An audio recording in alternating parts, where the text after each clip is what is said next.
37 centimetre को metre में बदले।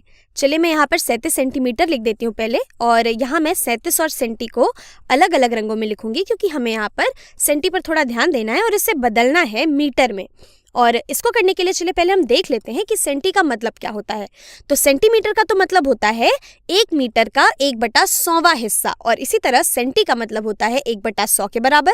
तो यहाँ पर अगर हम सेंटी का मान इधर रख दें तो हमें क्या मिलेगा, यहाँ से मुझे मिल जाएगा 37, और सेंटी की जगह मैं रखूंगी 1/100, और यहाँ पर हमें जो इकाई मिलेगी वो होगी मीटर। तो हम कह सकते हैं 37 सेंटीमीटर बराबर होता है 37 गुणे 1/100 मीटर के। और 37 गुणे 1/100, इसको अगर हम चाहते हैं तो हम लिख सकते हैं 37/100 मीटर। और 37 का अगर हम 100 से विभाजन करते हैं तो हमें एक दशमलव संख्या मिलेगी। हम कह सकते हैं कि 37/100 बराबर होता है 0.37 मीटर के। यहाँ से हमें मिल गया उत्तर हमारा, और हम कह सकते हैं कि 37 सेंटीमीटर 0.37 मीटर के बराबर होता है, या फिर हम कह सकते हैं कि 37/100 ये बराबर है 3.7 के। और यहाँ मैंने उत्तर तो निकाल दिया है, लेकिन मैं चाहूंगी कि आप इस बारे में खुद सोचें कि ऐसा क्यों हुआ है और क्या ये सही है या नहीं। तो ये तो एक तरीका हो गया इस सवाल को हल करने का, और दूसरा तरीका है वो ये है कि हम सेंटीमीटर को कह सकते हैं कि 1 सेंटीमीटर 1/100 मीटर के बराबर होता है। तो 37 सेंटीमीटर बराबर होगा 37/100 मीटर के, और जिसका की मान 0.37 मीटर ही होता है। और आपको इस बात पे तर्क करना चाहिए कि ऐसा सही है या नहीं। और अगर आप ऐसे सोचें कि सेंटीमीटर तो एक छोटी इकाई है मीटर की तुलना में, अगर हम मीटर की बात करें तो मीटर हमेशा ही एक बड़ी संख्या होगी सेंटीमीटर के मुकाबले। तो हम कह सकते हैं अगर हमारे पास 37 सेंटीमीटर है तो उस हिसाब से जो मीटर में हमारा उत्तर होना चाहिए वो 37, यानी कि इस संख्या से तो कम ही होना चाहिए। और क्योंकि सेंटीमीटर मीटर का 1/100वां हिस्सा होता है, तो जो भी हमारे पास संख्या है सेंटीमीटर में, उसे मीटर में होने के लिए उस संख्या का 1/100वां होना पड़ेगा। इसलिए 37 सेंटीमीटर बराबर है 0.37 मीटर के।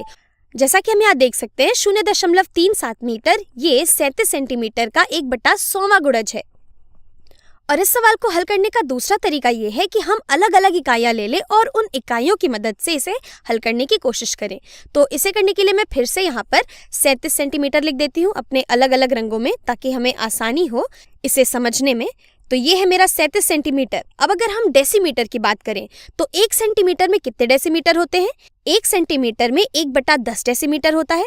तो हम कह सकते हैं कि 37 सेंटीमीटर, इसको अगर हम 10 से विभाजित कर दें तो ये कितना होगा, ये बराबर होगा 3.7, और यहाँ सेंटी की जगह हमारे पास डेसीमीटर आ जाएगा क्योंकि हमने यहाँ पर इसको 10 से विभाजित कर दिया। 1 सेंटीमीटर 1/10 के बराबर होता है, और 37 को अगर हम 10 से विभाजित करें तो ये 3.7 के बराबर होगा। तो हम कह सकते हैं कि 37 सेंटीमीटर बराबर है 3.7 डेसीमीटर के। और हम ये भी जानते हैं कि 1 डेसीमीटर 1/10 मीटर के बराबर होता है। तो अगर हम फिर से 3.7 को 10 से विभाजित कर देते हैं तो हमें ये संख्या मीटर में मिल जाएगी।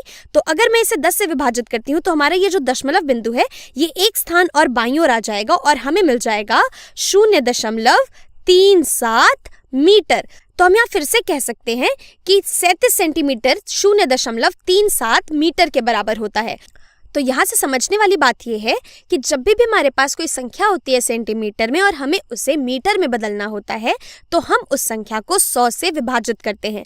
और जब भी कोई संख्या को हम 100 से विभाजित करते हैं तो जो हमारा दशमलव बिंदु होता है वो 2 स्थान बाईं ओर आ जाता है। जैसे कि यहाँ पर 37 है, यहाँ पर दशमलव बिंदु यहाँ पर है अभी, और अगर मैं इसे 10 से विभाजित करूँ जैसा कि हमने डेसीमीटर में किया था तो ये दशमलव बिंदु एक स्थान बाईं ओर आएगा।